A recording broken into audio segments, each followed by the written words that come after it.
Hey, I'm Alex Radcliffe from BoardGameCo, and it's time for another week in review. And this time, I don't know what I was going to say with this time. It's just another week in review. And I guess starting off with news, all those things as usual, and timestamps down below. We have news, we have what I played, stuff, what happened last week, all the usual things.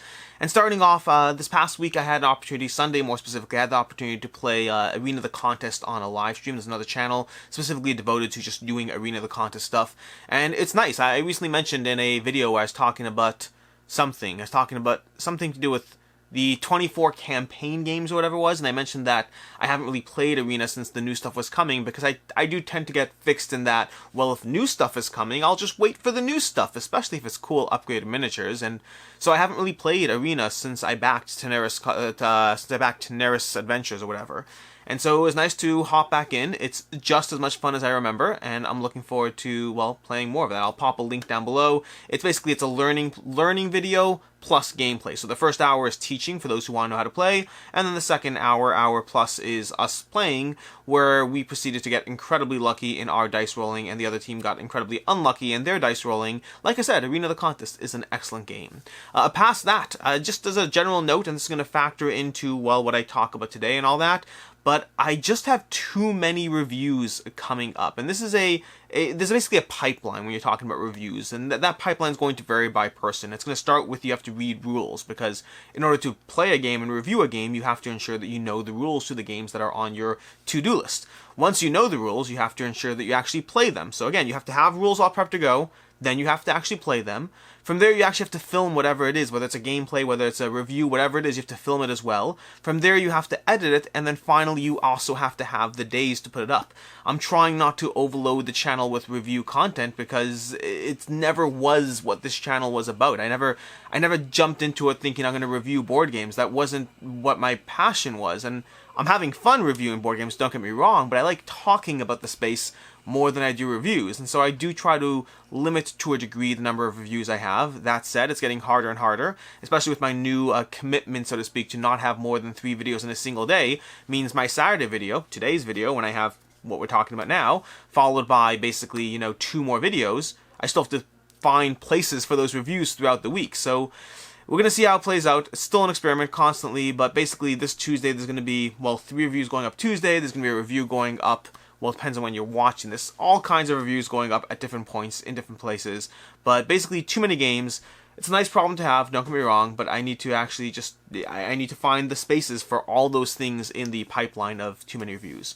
And from there, we're going to go into various board game news. So to begin with, Adventure Tactics, which is a game that has been, people have been raving about it. It's a family-friendly, light dungeon crawler experience, but also not super light. And overall, people have been very positive about it and trying to get their hands on a copy. They will have an upcoming Kickstarter with an expansion. I believe May 11th, I want to say. Definitely May. No, not May 11th. That's something else. End of May, or maybe start of May. Sometime in May. Adventure Tactics and the expansion is going to be coming out on Kickstarter, so keep your eye out for that. From there, Verdant, I think it is, from Flat Out Games, they announced the 3rd title. I think only 3rd. They have Cascadia, they have Calico, they may have others, but they also have Verdant coming, so pay attention to that. It's going to be another game that I imagine does well. I'll say 4,000 plus backers. It seems reasonable, right? We'll see how that goes.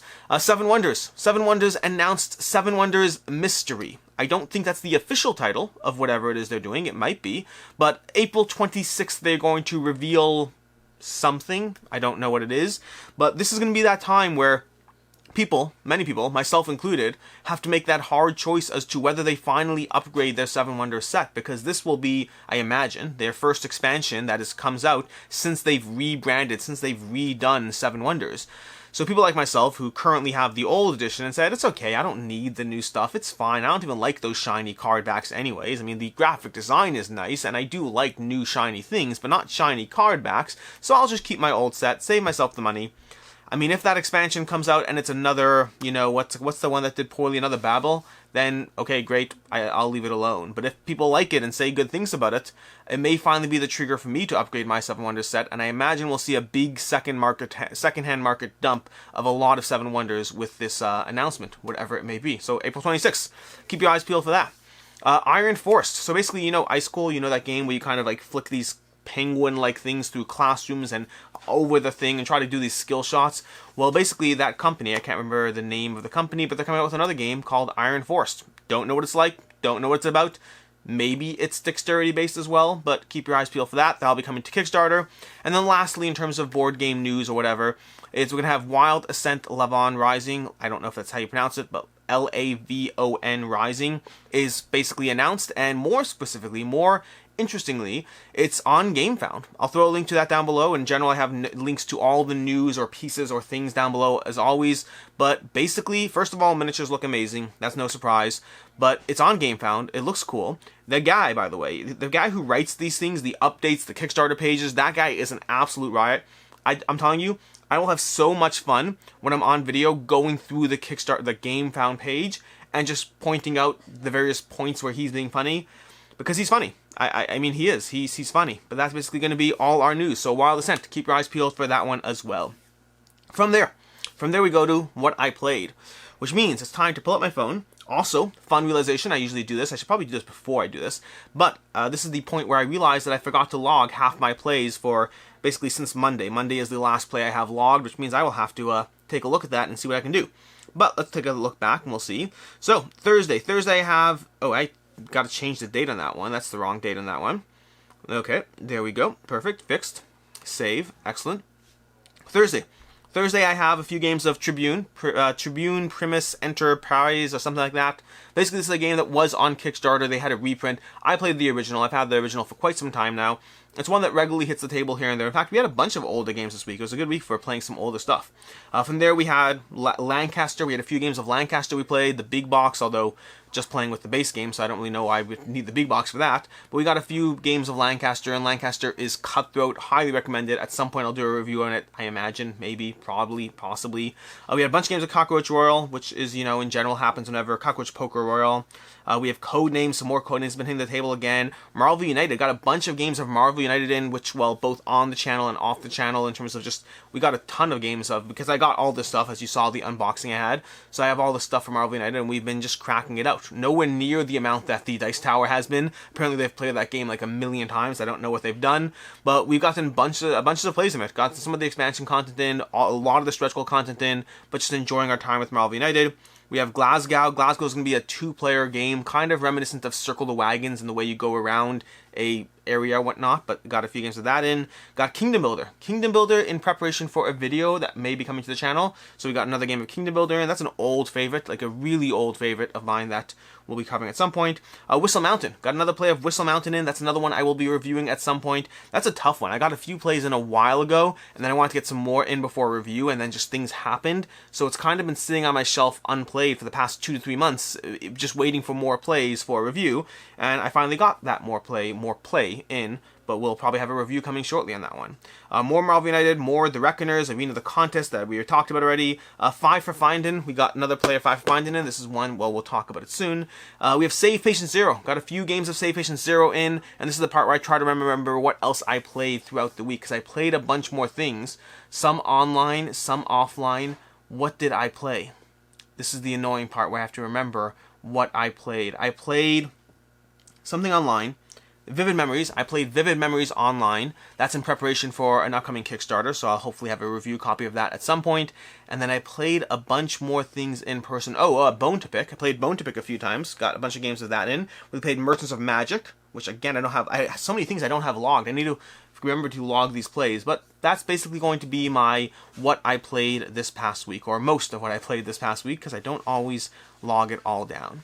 And from there we move into the actual week in review part, what happened last week, all of that. And to begin with, we have Saturday. So Saturday had 2 videos. We had Solani and the Girl Who Made the Stars in one video, and then a playthrough and review of Aquatica and Cold Waters expansion for Aquatica. So my brief overview of those two, Solani and the Girl Who Made the Stars, both solid games. If I recall correctly, I gave them both 3 out of 5, but both of them solid games that I can easily recommend in terms of just solid systems. For myself, in terms of whether I'm adding them to my collection, Solani, I think I am going to be adding to my collection at some point eventually. I'm not sure if I'm back in the Kickstarter, but I hope to add that one to my collection. I like the abstract puzzle. It's a shorter game. The Girl Who Made the Stars is a slightly longer game, so I actually think The Girl Who Made the Stars is a better game than Solani, but as a game that is longer in length, it's just competing in a higher space, in a tighter space of the types of games that fit into that time slot in my collection. So I'm not sure if that one's being added to my collection. As of now, I don't think so, but we'll see how, the final game plays out or all of that. Aquatica and Cold Waters,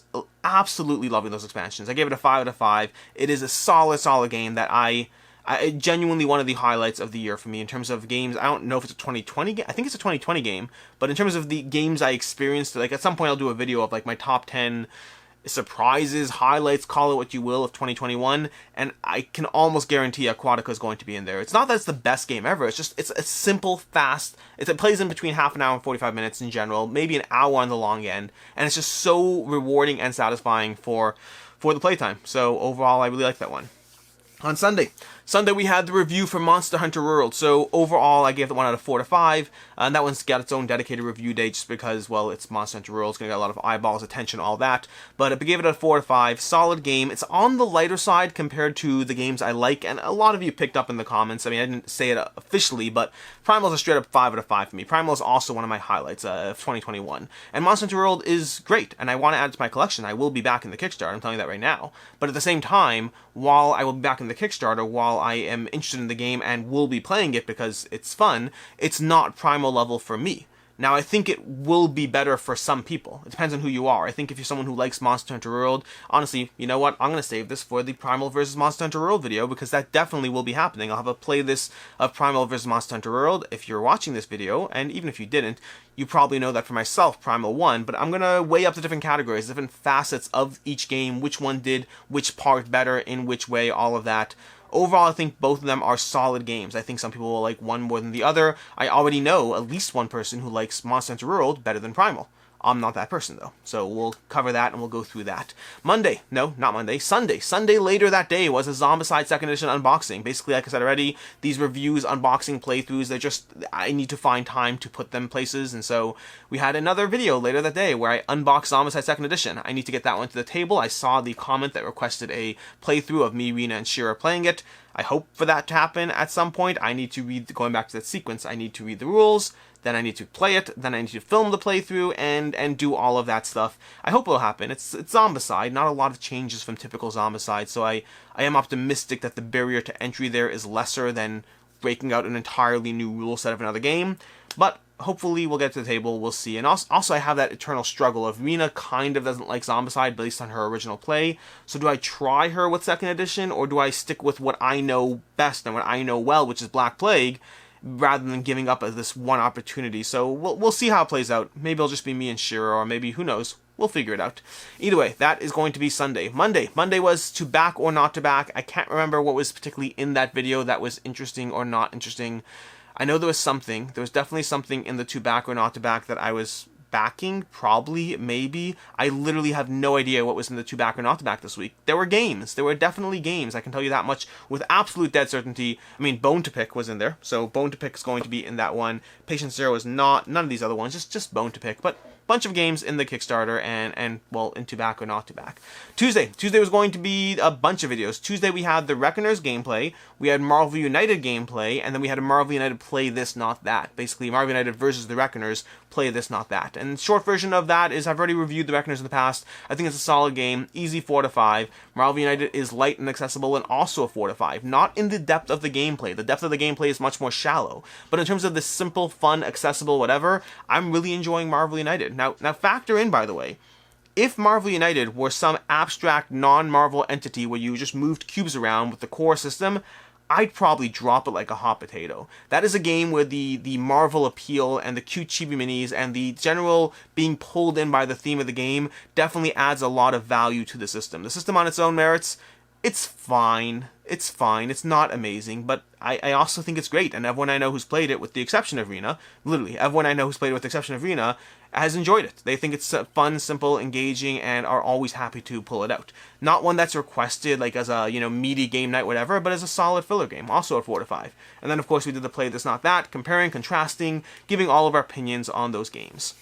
From there, we have, what was that? That was Tuesday. Wednesday was going to be what I did and didn't back, this time with Rena for the first time. So generally I've done the what I backed, you know, what I backed January, what I backed February. I've done those by myself, staring at the screen and whatnot, and just going over it. And it's fine. The problem is, I already cover those games to a degree in different ways, so specifically based on watching Thinker Themer and seeing them, you know, seeing Amy and Maggie go from covering it individually to covering together of what they backed and it becoming a joint thing, I was like, you know what, I'm going to loop Rena into the what I did and didn't back. Now, possibly to the detriment of my wallet, because this does mean that some of the things I was courageously passed on or whatever, she sees and decides that we're courageously backing instead, which is solid choice, but anyways, it is something fun to do. It's worth the cost to spend more time together doing fun things. So we had fun. That was our to back or not to back for March. Overall, seems to be well received in terms of people in general like her a lot more than me, because, and I get that, I love the comments I get, by the way, because the comments I get are usually along the lines of like, Alex, you're fun and you're good to watch and we like your stuff, but you know, you're much more interesting when Rena's with you, and you're much less dry and analytical. And I'm like, oh, go jump in the lake, okay? I'm fun. I know how to fun, okay? I often feel like, I think I referenced this somewhere, but I often feel like I'm Monica at a party, where, you know, Monica from Friends, who's like, we're gonna schedule our fun, we're gonna have fun, we're gonna play games, we're all gonna do this together, it's going to be the most fun. I do have fun, but I am very scheduled and precise and analytical, and so yeah, Rena is funner than me. Fine, you can have that. From there, we have Thursday. Thursday was going to be Marvel United. What, should you back it, should you not, all of that. Easy no-brainer on that one if you didn't watch that video. I mean, it's come on, and it's come on with a lot of Kickstarter stretch goals, and if you look at Marvel United, the original, so it's X-Men United, should you back, but if you look at the original Marvel United, sure enough, held its value. X-Men United is going to be more of the same. Now, if you're backing it for yourself, then that's an entirely different question, and you should watch that video to see what I said about backing it for yourself and your own collection. But we'll cover that, or we did cover that. Watch that video, link down below, all that stuff. Later Thursday, we had a review for Bone to Pick. This is why I have this pile of games, or most of the games on the table over here. Bone to Pick, it's by Lycan Studio. I have a review on Thursday at 4 p.m. covering that one, of basically, you know, covering the game. Overall short, well, I'm not telling you short notes. You can watch that review or whatever it is. Watch it Thursday. It's right there. We'll talk about it. Actually, I'm supposed to talk about it now because it happened already, so I'm allowed to talk about it. Bone to Pick was a solid 3 out of 5. I think it's fun. I enjoy it. I do want it in my collection, but it's like light, simple fun, like No Thanks, like Las Vegas, like any of those games. It's not heavy, deep strategy. It's play cards and try to outthink your opponent a little bit to enjoy yourself. Combine great art, combine some campaignish upgrade leveling on, and don't worry, when I say campaign, I mean like 4 games across half an hour long. Not 4 games that are half an hour long each. I mean, in a half-hour long period, you can play a full campaign of Bone to Pick. So overall, light, simple fun, easy recommendation, but with the caveat that it's a light, simple game in that vein or genre. That's gonna be Bone to Pick, or watch the full review instead. Friday we had How Do You Keep Up With All the Board Games. So basically, it's a video I did a few weeks ago, and then I bumped it because of other stuff, and so it's popping up now. So if I say anything that sounds off, it might be because it was filmed a few weeks ago. The wonders of time travel. But basically, how do you keep up with all the games? Now, this is a problem that I'm constantly engaged with. I was always engaged with it even before doing content creation, and obviously it's gotten worse for me now, but there's still hope for you, so you should watch the video, and that's what you should do in terms of keeping up with all the games, or rather, not keeping up with all the games is also half the answer. And then finally, that brings us to Saturday. Saturday today, we have 2 reviews, 2 videos. First of all, we have 5 for Findin'. Ricky and I are back to doing videos again, because, like I said already, we were missing Sundays. We have our Sundays back, so we did a review of 5 for Findin', and then later that day, we have one of these. We have, nope, we don't have this. Oh my gosh, I absolutely forgot to grab it off the shelf. We have Valor and Villainy is going to be the second game that we'll be doing a review of, or I'll be doing a review of it. It's just me and that one, no playthrough, nothing else, just a review of Valor and Villainy, so check that out. That's going to be going up at 12 p.m. for 5 for Findin' from Haba, and 2 p.m. for for Valor and Villainy, all times in Eastern Standard Time. Then from there, coming up next week, we're going to have, well, Merchants of Magic we'll have a review for soon. This is a fun roll and write that, well, actually, as soon as I'm done filming this video, I'll be heading over there and playing it with Rena, so we'll get that done soon, which means a review will be coming at some point. I already played it. We're playing it again on camera. And then we have on Tuesday, we have reviews for Patient Zero, reviews for In the Hall of the Mountain King, and one more. What do we have? And Hidden Leaders, which I unfortunately have had to send the prototype on already, so I don't have that one on hand and anymore. And lastly, in terms of what's on the table, I just wanted to show you this because I think it's cool. I'll be featuring it in another video at some point, but this is my new insert for basically Marvel Champions. Look at that. Look at that insert. That is pretty cool, right? That's a pretty boss insert. This is going to be my Marvel Champions insert that I still need to glue it because this is like a little loose, but in general, just a fun, amazing deluxified insert with fun little art on the side that found this thing on Etsy. I'll be covering it. I'll be doing another round of deluxifications in board games at some point, and I will be covering this insert at the time. I'm in the middle of fully sleeving all my Marvel United and nicely sorting it in there, getting it all prepped for all of that. I just am happy about it because it's pretty and it makes my Marvel United collection stand. Marvel Champions, that's the one. It's too much Marvel United. Marvel Champions collection stand out. And that's basically it. I have another box too. I have 2 boxes because there's so many cards, especially once you sleeve them. That is going to be your week in review. Past that, I will also have a Monster Hunter World Should You Back It video. Short version is, yes, it's a good IP. It's Steamforged. I've played the game. The game is good. I think it'll do very well. Significantly better than Dark Souls. I don't know how well it will do, but I imagine it'll do, let's give a number. It's going to do $2.7 million on Kickstarter. Probably do better than that, honestly. But it'll probably hold its value as well, just because solid game, strong IP, lots of minis, or watch my full video on Tuesday, Wednesday, whenever it actually is, the day after the Kickstarter goes up. Until next time, I am Alex Radcliffe from BoardGameCo. I hope you enjoy your weekend, and as always, have a good one.